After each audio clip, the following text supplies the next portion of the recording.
काही देशात 16 वर्षाखालील मुलांना शाळेत मोबाईल आणणं बंद केले। काही देशात मुलांना सोशल मीडिया वापरण्यासाठी बायोमेट्रिकची अट केली गेली तर काही देशात रोज अल्पवयीन मुलांसाठी डिजिटल कर्फ्यू लागू केला जातोय।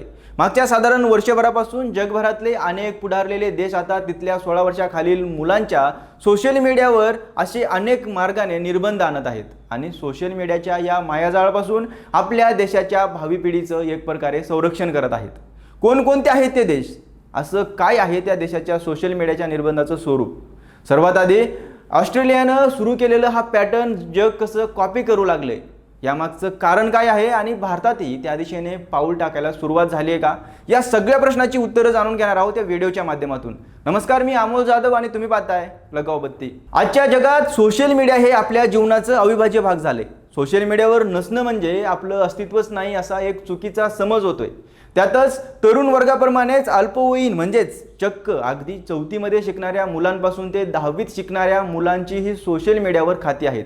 स्नॅपचॅटवर स्नॅप टाकणं, इंस्टाग्रामवर रील बघत बसणं, तसंच ऑनलाईन गेम खेळणं, यात ही पिढी कमालीची गुंतली।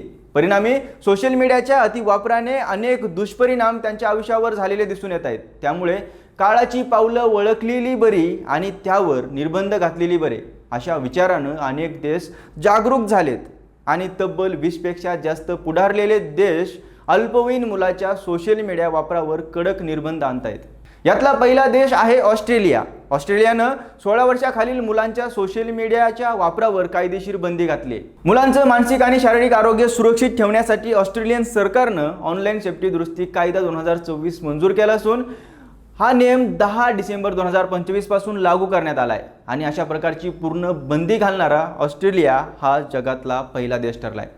तिथं 16 वर्षापेक्षा कमी वय असलेल्या मुलांना सोशल मीडिया खाती उघडण्यास पूर्णपणे बंदी आहे आणि पालकांनी परवानगी दिली तरी 16 वर्षाखालील मुले हे प्लॅटफॉर्म वापरू शकत नाहीत आणि जर सोशल मीडिया कंपनीने मुलांची खाती रोखली नाही तर त्यांच्यावर मोठा दंड आकारला जाऊ शकतो। दरम्यान आता ऑस्ट्रेलियाचा किता गिरवत अनेक देशांनी साधारण 2026च्या सुरुवातीपासून आपल्या देशात असे कायदे करायला सुरुवात केली। यूकेनं मुलांचं मानसिक आरोग्य आणि सुरक्षितता लक्षात घेऊन 16 वर्षाखालील मुलांसाठी सोशल मीडियावर कायदेशीर बंदी घालण्याची घोषणा केली।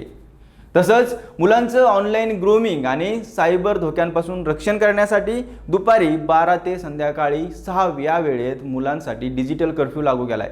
ब्राझीलमध्ये 16 वर्षाखालील मुलांना सोशल मीडियाचं खातं उघडण्यासाठी पालकांची ID किंवा बायोमेट्रिक पडताळणी अनिवार्य करण्यात आली।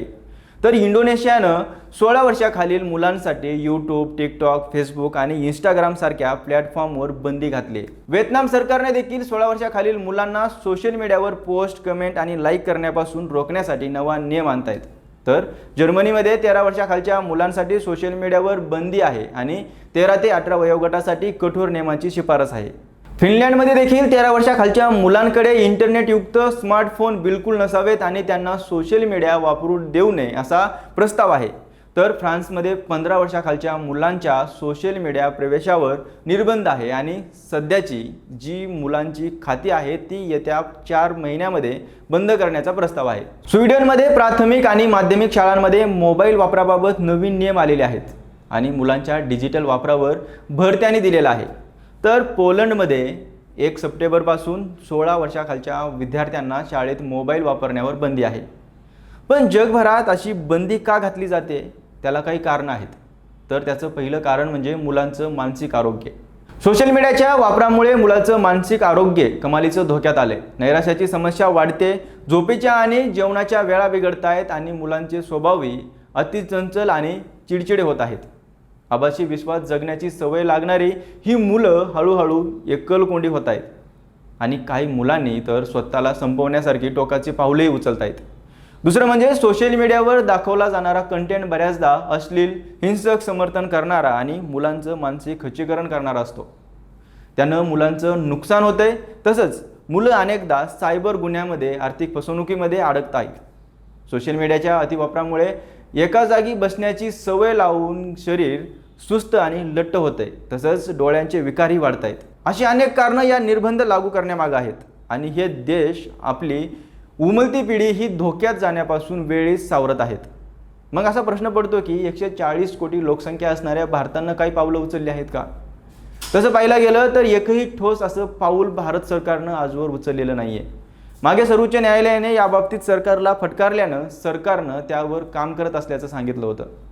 भारतातील काही राज्यांनी मात्र त्या दिशेने प्रयत्न करायला सुरुवात केली. याच वर्षीच्या मार्चमध्ये कर्नाटक सरकारनं 16 वर्षाखालच्या मुलांच्या सोशल मीडिया वापरावर राज्य पातळीवर बंदी घालण्याचा ऐतिहासिक प्रस्ताव मांडला होता. तसंच आंध्र प्रदेश सरकारनं देखील 13 वर्षाखालील मुलांसाठी सोशल मीडिया वापरावर कडक निर्बंध आणण्याची घोषणा केली आहे. पण इतर राज्यांनी मात्र अजूनही ठोस असं काही केलेलं नाही आहे. जगभर जरी हे सकारात्मक पावलं उचलली जात असली तरी या लागू केलेल्या निर्बंधाचे अनेक लूपहोल्सही समोर आलेले आहेत. जसे की मुलंही पालकाच्या नावानं सोशल मीडिया अकाउंट्स उघडतात, तसंच कंपन्या वय व्हेरिफिकेशन करण्यात कमी पडतायत. अनेक मुलांनी स्वतःचं चुकीचं वय नोंदवून पालकांचीच मदत घेऊन तसंच VPN म्हणजेच व्हर्च्युअल प्रायव्हेट नेटवर्कचा वापर करून यात पळवाटा शोधल्या आहेत. त्यामुळे सरकार आणि कंपन्यांनी आता या आव्हानांचा आणखी अभ्यास सुरू केला आहे. पण ते काहीही असो, पण या सगळ्यावर सकारात्मक गोष्टींनी सुरुवात झाली हे मात्र महत्त्वाचं आहे. तुम्हाला काय वाटतं? जगभरातले अनेक देश घालत असलेले हे निर्बंध बरोबर आहेत का चुकीचे? आणखी काय मार्ग असू शकतील मुलांना सोशल मीडियाच्या मायाजाळापासून रोखण्याचे? कमेंटमध्ये नक्की सांगा आणि आपल्या लगाव बत्ती या YouTube चॅनलला नक्की सबस्क्राईब करा.